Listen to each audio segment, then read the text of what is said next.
Welcome to Samba Samba. Enjoy the video. In this video, I will compare VSCode versus Visual Studio Community. We'll explore their fundamental distinctions, helping you determine the ideal tool for your development tasks. My goal is to provide clear insights into their capabilities, ensuring you can make an informed decision. By the end, you'll have a solid understanding of when to choose one over the other, optimizing your workflow for different project types and programming languages. VS Code stands out as a highly versatile and lightweight code editor.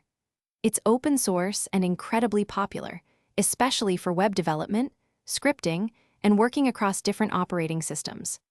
Its true power comes from its massive extension marketplace, allowing you to customize it for virtually any language or framework. It's designed to be fast and efficient, often using less than 500 megabytes of RAM, making it perfect for quick edits and smaller projects.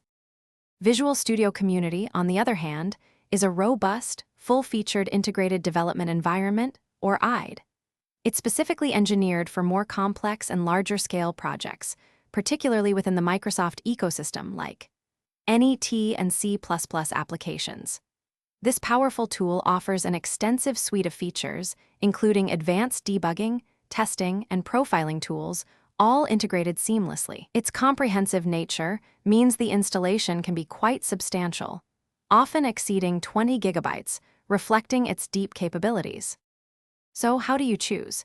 If you need a fast, flexible editor for web development, scripting, or diverse languages, VS Code is likely your best bet.